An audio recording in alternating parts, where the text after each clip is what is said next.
Exercise 3D को आगे बढ़ाते हुए क्वेश्चन नंबर 4, 5 एंड 6 का सॉल्यूशन रहेगा तुम्हारे लिए इस वीडियो में। तो पहले हम पढ़ लेते कि आखिर ये क्वेश्चन क्यों दिया है और हमसे चाहता क्या है। तो find the value of k for which each of the following systems of equations has a unique solution. इसमें हमें पहले ही बता दिया है कि ये जो दो दो इक्वेशन मुझे दिया हुआ है, इन दोनों इक्वेशन का एक यूनिक सॉल्यूशन मौजूद है, यानी कि x और y का पर्टिकुलर कुछ वैल्यू है। तब हमें find the value of k का वैल्यू निकालना है। यानी कि मेरे क्वेश्चन में देखो कहीं ना कहीं k दिया हुआ है, यहां दिया हुआ है। क्वेश्चन नंबर 5 में देखो यहां दिया हुआ है, क्वेश्चन नंबर 6 में देखो यहां दिया हुआ है। यानी कि k का वैल्यू हमें तब निकालना है जब ऑलरेडी क्वेश्चन ने मुझे बता दिया है कि इन इक्वेशंस का यूनिक सॉल्यूशन ही है। तो हमने क्वेश्चन नंबर 1, 2 एंड 3 को सॉल्व किया था और ये जाना था कि जब यूनिक सॉल्यूशन है या नहीं है, ये चेक करने के लिए हमें a1 b1 c1 a2 b2 c2 के बीच कौन सा रिलेशन को जानना पड़ेगा। तो चलो मैथ को सॉल्यूशन करते हैं और सीख लेते हैं कि किस तरह से इसमें k का वैल्यू को फाइंड आउट किया जाए। तो पहला इक्वेशन है हमारे लिए, गिवन डेटा को हम पहले लिखेंगे कि 2x plus 3y minus 5 is equal to 0। अगर हम इसे इस रूप में लिखे a1x plus b1y plus c1 is equal to 0, तो मुझे मिल जाता है a1 is equal to 2, b1 is equal to 3 and c1 is equal to minus 5। And second और एक इक्वेशन दे दिया है मुझे, kx minus 6y minus 8 is equal to 0। तो हम अगर इसे इस फॉर्म में लिख ले a2x plus b2y plus c2 is equal to 0, तो मुझे a2 मिल गया k और मुझे b2 मिल गया -6 और मुझे c2 मिल गया -8। अब चूंकि क्वेश्चन में ही मुझे दे दिया गया है यूनिक सॉल्यूशन ही होगा, तो हम लिखेंगे कि क्वेश्चन से ही हमें दिया हुआ है according to question the solution of given equations are क्या यूनिक। दैट मीन्स हम जानते हैं ना, therefore we know that unique solution कब होगा, we know that a1 by a2 is equal to b1 by b2। ये नहीं होगा, क्यों? क्योंकि ये दोनों इक्वल नहीं होगा। ये जब इक्वल नहीं होगा तभी तो निकलेगा मेरा यूनिक सॉल्यूशन। तो जब ये रिलेशन मेरा फुलफिल करेगा तब होगा यूनिक सॉल्यूशन। यानी कि हम यहाँ a1 के जगह पर a1 का वैल्यू को रखेंगे, a2 के जगह पर a2 का वैल्यू को रखेंगे, यहाँ नॉट इक्वल टू है तो नॉट इक्वल टू देंगे, b1 के जगह पर b1 का वैल्यू को रखेंगे और b2 के जगह पर b2 का वैल्यू को रखेंगे। बट यहाँ इक्वल के जगह पर नॉट इक्वल का देना होगा सिंबल, क्योंकि यही मेरा टर्म एंड कंडीशन है, तभी मेरा यूनिक सॉल्यूशन होता है। तो यहां से अगर हम बाइसियम कर ले तो हो जाएगा 3k is not equal to 2 into -6।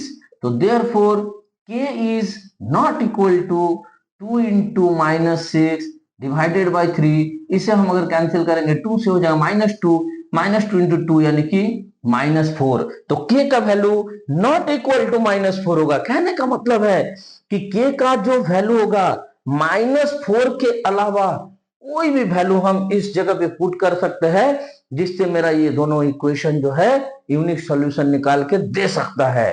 But केवल -4 अगर रखेंगे तो फिर वो कोई यूनिक सॉल्यूशन नहीं होगा। हो सकता कोई सॉल्यूशन ही ना हो, या हो सकता बहुत सारे इंफिनिट सॉल्यूशन हो। बट अभी फिलहाल के लिए हम ये जानेंगे कि यूनिक सॉल्यूशन होने के लिए k का वैल्यू को -4 तो हम नहीं कर सकते। आंसर कैसे लिखेंगे, तो आंसर को लिखेंगे देयरफॉर, सॉरी आंसर हम लिखेंगे हेंस। हम आंसर में जो लिखेंगे वो ये लिखेंगे कि k का वैल्यू -4 के अलावा कुछ भी हो सकता है। तो हम लिखेंगे कि hence the given system of equations, the given system of equations have, कौन सा सॉल्यूशन दिया है, unique solution, have unique solution for the value of k is या will be all real numbers, all real numbers other than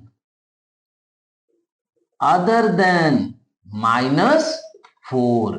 यही हो गया हमारा answer. कहने का मतलब है कि k का वैल्यू कोई भी रियल नंबर हो सकता है। ये जो दिया हुआ इक्वेशन है दोनों, इनका सॉल्यूशन यूनिक सॉल्यूशन होने के लिए अदर देन -4, -4 को छोड़ के। तो समझ में आने लगा तुम्हें कि किस तरह से हम जो है इन रिलेशंस का यूज कर रहे हैं, a1 by a2, b1 by b2, c1 by c2 को। तो चलो नेक्स्ट क्वेश्चन को सॉल्व करते। क्वेश्चन नंबर 5 बिल्कुल इसी मेथड से तुम्हारा ब्रेन और भी खुलने लगेगा, तुम्हें और भी ज्यादा समझ में आने लगेगा क्या हो क्या रहा है।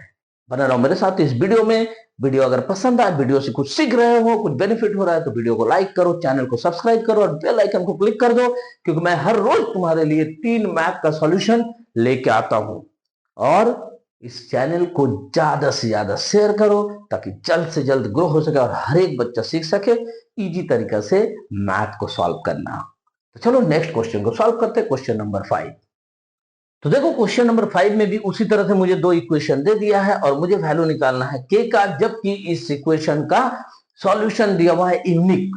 यहाँ पे दिया हुआ है यूनिक सॉल्यूशन। तो फिर हम सेम प्रोसेस से आगे बढ़ेंगे बिना कोई समय को गवाए। तो पहले गिवन डेटा को लिख लेते हैं, x minus k y is equal to 2। तो हम इसे लिख सकते हैं x minus k y minus 2 is equal to 0। अगर हम इसे a1x plus b1y plus c1 is equal to 0 के फॉर्म में लिख ले तो a1 इज इक्वल टू हो जाता है 1, b1 इज इक्वल टू हो जाता है माइनस के and c1 is equal to हो जाता है -2।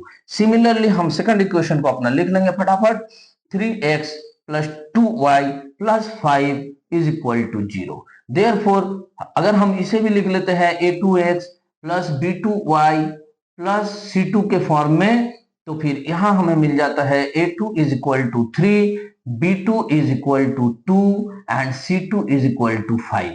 जैसे ये छेव का छेव डेटा मुझे मिल गया, हम लिख सकते हैं कि क्वेश्चन में दिया हुआ है मुझे according to question solution of the equations are unique। Therefore हम कह सकते हैं a1 by a2 is not equal to b1 by b2। तो ये जैसे ही होगा हम लिख सकते हैं therefore a1 कितना है मेरा 1, a2 कितना है मेरा 3 is not equal to b1 कितना है -k और b2 कितना है 2। तो हम यहाँ पे अगर क्रॉस मल्टीप्लाई करें तो क्या हो जाएगा, -k is equal to 2/3, that means k is equal to not equal to -2/3। तो k is not equal to -2/3 मतलब k का वैल्यू जो है -2/3 के अलावा कुछ भी हो सकता है इसको यूनिक सॉल्यूशन लाने के लिए। यानी कि केवल x और y का केवल और केवल एक सॉल्यूशन निकलेगा। k का वैल्यू -2/3 अगर रख देंगे तो फिर यूनिक सॉल्यूशन नहीं निकलेगा। तो इसे हम आंसर में कैसे लिखेंगे, हम आंसर में लिखेंगे hence the given system of equations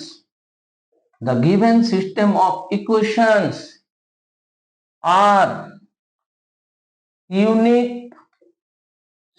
have unique solution for all the real number of या रियल वैल्यू ऑफ के अदर देन -2/3। बात समझ में आ गया? जो मैंने हिंदी में कहा था उसे मैंने इंग्लिश में लिख दिया यहाँ पे।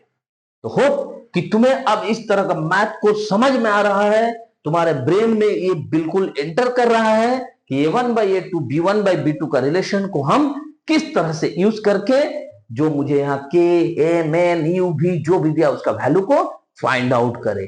तो चलो नेक्स्ट क्वेश्चन को फटाफट सॉल्व करते हैं। क्वेश्चन नंबर 6 जो कि इस वीडियो का लास्ट क्वेश्चन है। क्वेश्चन नंबर 6 में भी बिल्कुल उसी तरह से दो इक्वेशन मुझे दे दिया है और दोनों इक्वेशन में मुझे के का वैल्यू निकालना है, जबकि system of equations has a unique solution ऐसा कंडीशन मुझे दे दिया है। तो फटाफट मैथ को स्टार्ट करते हैं।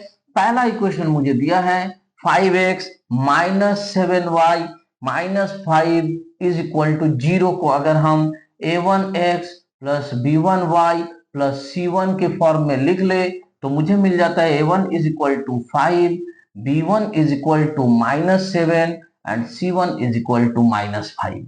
एंड मेरे पास सेकंड इक्वेशन जो है उसे लिख लेते हैं 2x + ky -1 is equal to 0। अगर हम इसे a2x + b2y + c2 के फॉर्म में लिख ले तो हमें मिल जाता है a2 is equal to 2, b2 is equal to k and c2 is equal to -1।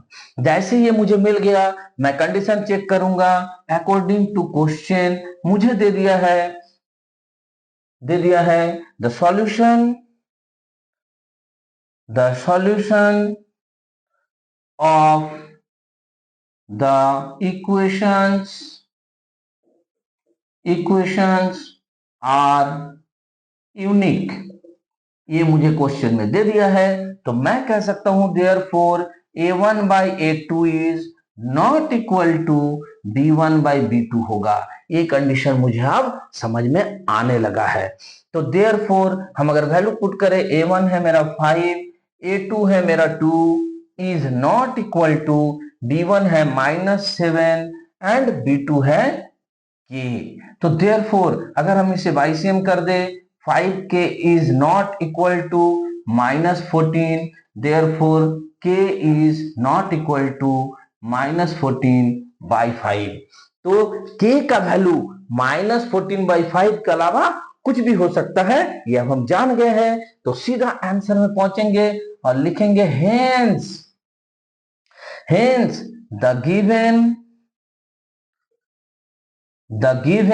system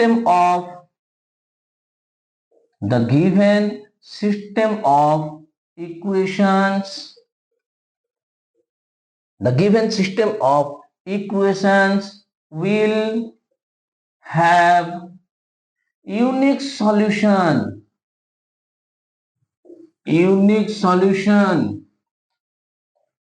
if the value of k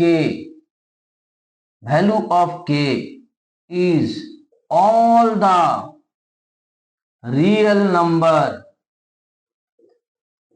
numbers except या other than -14/5 और ये हो जाएगा हमारा आंसर। अब तुम्हारे मन में क्वेश्चन आ रहा होगा कि इस तरह का क्वेश्चन क्या बोर्ड के एग्जाम में आ सकता है? यस आएगा। कहां पे? हो सकता है कि ऑब्जेक्टिव में दे दे या हो सकता है कि 1 नंबर वाले क्वेश्चन में तुमको ये क्वेश्चन को दे दे, तब वो एक एक नंबर करके ही तुम्हारा मैथ में 100% नंबर आएगा। तो उस एक नंबर के लिए तुम्हें इस तरह का मैथ को सीख के रखना होगा, बार बार रिवाइज करना होगा। और सिर्फ इतना ही नहीं, जैसे जैसे हम एक्सरसाइज में आगे बढ़ेंगे हमें डिफरेंट तरीका का भी मैथ मिलेगा जिसे हम नेक्स्ट वीडियो में फिर सॉल्व करेंगे। यहाँ भी यूनिक सॉल्यूशन आया है, किसी में आ सकता है इन्फिनिट सॉल्यूशंस, ऐसा भी क्वेश्चन आ सकता है, तो उसे भी हम सॉल्व करना सीखेंगे।